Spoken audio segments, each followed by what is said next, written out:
ಅರೆ ಕಡಿಮೆ ಹಾಕು ಆದ್ರೆ ಅಸ್ಲಿ ಹಾಕು. MDH ಕಾಶ್ಮೀರಿ ಕೆಂಪು ಮೆಣಸಿನ ಪೌಡರ್.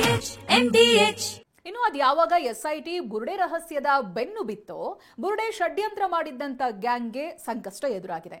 ಮಾಸ್ಕ್ ಮ್ಯಾನ್ ಜೊತೆಗಿದ್ದವರಿಗೂ ಕೂಡ ಡವಡವ ಶುರುವಾಗಿದೆ.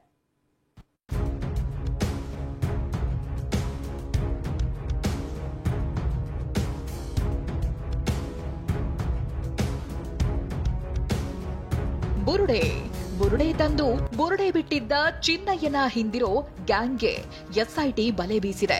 ವಿಚಾರಣೆ ವೇಳೆ ಬುರುಡೆ ಚಿನ್ನಯ್ಯ ಬಾಯಿ ಬಿಟ್ಟಿರೋ ಹೆಸರಿನವರಿಗೆ ಸಂಕಷ್ಟ ಎದುರಾಗಿದೆ. 10 ರಿಂದ 12 ಜನರ ಹೆಸರನ್ನ SIT ಅಧಿಕಾರಿಗಳು ಲಿಸ್ಟ್ ಮಾಡಿದ್ದಾರೆ. ಅಷ್ಟೂ ಜನರನ್ನ ವಿಚಾರಣೆ ನಡೆಸಿ ಬಂಧಿಸುವ ಸಾಧ್ಯತೆ ದಟ್ಟವಾಗಿದೆ. ಬಿಜೆಪಿ ರಾಷ್ಟ್ರೀಯ ಸಂಘಟನಾ ಪ್ರಧಾನ ಕಾರ್ಯದರ್ಶಿ BL ಸಂತೋಷ್ಗೆ ಅವಹೇಳನ ಆರೋಪದಡಿ ಜೈಲಿಗೆ ಹೋಗಿ ಸದ್ಯ ಬೇಲ್ ಮೇಲೆ ಹೊರಗಿರೋ ತಿಮರೋಡಿಗೂ ಸಂಕಷ್ಟ ಎದುರಾಗುವ ಸಾಧ್ಯತೆ ಇದೆ. ಮಾಸ್ಕ್ ಮ್ಯಾನ್ಗೆ ಆಶ್ರಯ ನೀಡಿದ್ದ ಆರೋಪ ತಿಮರೋಡಿ ವಿರುದ್ಧ ಕೇಳಿಬಂದಿದೆ. ಜಡ್ಜ್ ಎದುರು ಬುರುಡೆ ಚಿನ್ನಯ್ಯ ಸಂಪೂರ್ಣ ಸತ್ಯ ಒಪ್ಪಿಕೊಂಡಿದ್ದಾನೆ. ಸೂತ್ರಧಾರಿಗಳ ಹೆಸರನ್ನೂ ಬಾಯಿಬಿಟ್ಟಿದ್ದಾನೆಂದು ಮಾಹಿತಿ ಇದೆ. ಹೀಗಾಗಿ ಧರ್ಮಸ್ಥಳ ಪ್ರಕರಣದಲ್ಲಿ ತಿಮರೋಡಿಗೆ SIT ಅಧಿಕಾರಿಗಳು ನೋಟಿಸ್ ಕೊಟ್ಟು ವಿಚಾರಣೆಗೆ ಬರಲು ಸೂಚಿಸುವ ಸಾಧ್ಯತೆ ಇದೆ.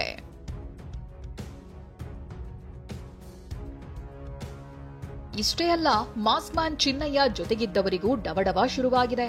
ಗಿರೀಶ್ ಮಟ್ಟಣ್ಣನವರ್, ಜಯಂತ್ಗೂ ನೋಟಿಸ್ ಕೊಡೋ ಎಲ್ಲಾ ಲಕ್ಷಣಗಳಿವೆ. ಕೆಲ ದಿನಗಳ ಹಿಂದೆ ಇಬ್ರು ಜಂಟಿ ಸುದ್ದಿಗೋಷ್ಠಿ ನಡೆಸಿದ್ರು.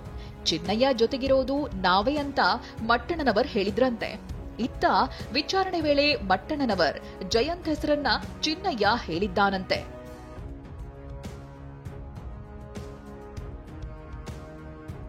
ಸಾಮಾಜಿಕ ಹೋರಾಟಗಾರ ಮಟ್ಟಣ್ಣನವರ್ ವಿರುದ್ಧ ಮತ್ತೊಂದು ಆರೋಪ ಕೇಳಿಬಂದಿದೆ.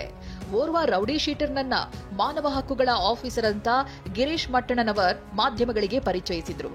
ಅಸಲಿಗೆ ಮಾನವ ಹಕ್ಕುಗಳ ಆಫೀಸರ್ ಎಂದಿದ್ದವನು ಹುಬ್ಬಳ್ಳಿಯ ಕುಖ್ಯಾತ ರೌಡಿ ಶೀಟರ್ ಮದನ್ ಬುಗಡಿ ಅನ್ನೋದು ರಿವೀಲ್ ಆಗಿದೆ.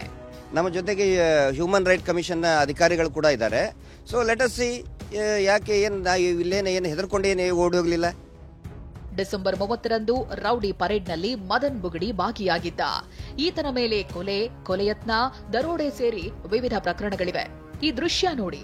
ಒಂದ್ ಕಡೆ ಮದನ್ ಬುಗಡಿ ಹುಬ್ಬಳ್ಳಿಯಲ್ಲಿ ರೌಡಿ ಪರೇಡ್ನಲ್ಲಿ ಭಾಗಿಯಾಗಿರೋದು, ಇನ್ನೊಂದ್ ಕಡೆ ದೃಶ್ಯದಲ್ಲಿರೋದು ಗಿರೀಶ್ ಮಟ್ಟಣ್ಣನವರ ಜೊತೆ ರೌಡಿ ಶೀಟರ್ ಮದನ್. ಹೀಗೆ ತನ್ನ ಮೇಲೆ ಆರೋಪ ಕೇಳಿ ಬರುತ್ತಿದ್ದಂತೆಯೇ ರೌಡಿ ಶೀಟರ್ ಮದನ್ ಬುಗಡಿ ಪ್ರತಿಕ್ರಿಯಿಸಿದ್ದಾರೆ. ನಾನು ಎಲ್ಲಿಯೂ ಮಾನವ ಹಕ್ಕು ಅಧಿಕಾರಿ ಅಂತ ಹೇಳಿಲ್ಲ. ಅಂತಾರಾಷ್ಟ್ರೀಯ ಮಾನವ ಹಕ್ಕುಗಳ ಭ್ರಷ್ಟಾಚಾರ ವಿರೋಧಿ ಸಾಮಾಜಿಕ ನ್ಯಾಯ ಆಯೋಗದ ಪದಾಧಿಕಾರಿಯಾಗಿದ್ದೇನೆ. ರೌಡಿ ಶೀಟರ್ ಆಗಿದ್ದವರು ಸಮಾಜ ಸೇವೆ ಮಾಡಬಾರ್ದಾ ಅಂತ ಹೇಳಿದ್ದಾರೆ. ನಮ್ದು ಅಂತಾರಾಷ್ಟ್ರೀಯ ಮಾನವ ಹಕ್ಕುಗಳ ಭ್ರಷ್ಟಾಚಾರ ವಿರೋಧಿ ಸಾಮಾಜಿಕ ನ್ಯಾಯ ಆಯೋಗ, ಇದು ಒಂದು ಸರ್ಕಾರ ರಹಿತ ಸಂಸ್ಥೆ ಆಗಿದೆ. NGO. ನಾವು ಒಂದು ಸಂಸ್ಥೆ ಮಾಡಿಕೊಂಡಿರೋದು ನಿಜ, ನಮ್ದು ಒಂದು ಆಯೋಗ ಇದ್ದಿದ್ದು ನಿಜ. ನಾವು ಯಾವುದೇ ಮಾಧ್ಯಮದ ಮುಂದಾಗಲಿ, ಯಾವುದೇ ಅಧಿಕಾರಿ ಪೊಲೀಸ್ ಸ್ಟೇಷನ್ದಲ್ಲಾಗಲಿ, ಮತ್ತೊಂದು ಕಡೆ ಆಗಲಿ, ಎಲ್ಲೂ ನಾವು ಗೌರ್ಮೆಂಟ್ ಅಧಿಕಾರಿಗಳಂತ ಎಲ್ಲೂ ಹೇಳಲಿಲ್ಲ. ಗಿರೀಶ್ ಮಟ್ಟಣ್ಣವರು ಅಲ್ಲಿ ಮಾಧ್ಯಮದವರ ಮುಂದೆ ಮಾತಾಡ್ತಾ ಇರುವಾಗ ನಾವು ಅವರೊಟ್ಟಿಗೆ ಕೆಲ ಕ್ಷಣ ನಿಂತಿದ್ದು ನಿಜ. ಆದರೆ ಯಾವುದೇ ಕಾರಣಕ್ಕೂ ನಾವು ಗೌರ್ಮೆಂಟ್ ಆಫೀಸರ್ ಅಂತ ಹೇಳಿಲ್ಲ.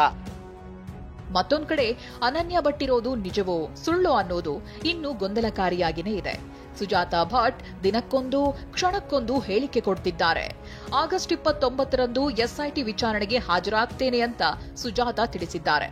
ಈಗಾಗಲೇ ಸುಜಾತಾ ಭಟ್ ಸಂಬಂಧ ಹಲವು ಸಾಕ್ಷಿಗಳನ್ನ SIT ಸಂಗ್ರಹಿಸಿದೆ. ವಿಚಾರಣೆ ವೇಳೆ SIT ಅಧಿಕಾರಿಗಳು ಸುಜಾತಾ ಬಾಯಿ ಬಿಡಿಸಲಿದ್ದಾರೆ. ಇದೆಲ್ಲದರ ನಡುವೆ ಧರ್ಮಸ್ಥಳದ ಹೆಸರು ಕೆಡಿಸಿದವರ ವಿರುದ್ಧ SIT ಠಾಣೆ ಹಾಗೂ ಬೆಳ್ತಂಗಡಿ ತಹಶೀಲ್ದಾರ್ಗೆ ದೂರು ಸಲ್ಲಿಕೆಯಾಗಿದೆ. ಬೆಳ್ತಂಗಡಿ ತಾಲೂಕು ನಾಗರಿಕ ಹಿತರಕ್ಷಣಾ ಸಮಿತಿ ಪದಾಧಿಕಾರಿಗಳು ನೂರಾರು ಸಂಖ್ಯೆಯಲ್ಲಿ ತಾಲೂಕು ಕಚೇರಿ ಬಳಿ ತೆರಳಿ ದೂರು ನೀಡಿದ್ದಾರೆ. Bureau report TV9. MDH ನ ಕಿಚನ್ ಅಲ್ಲಿದ್ರೆ ನಾವು ಎಲ್ಲವನ್ನೂ ಮಾಡಬಹುದು. ಬೆಂಗನ್ ಕಾ ಬರ್ತಾ, ಆಲೂ ಗೋಬಿ, ಭಿಂಡಿ ಮಸಾಲಾ, ಇನ್ನೂ ಬಹಳಷ್ಟು. MDH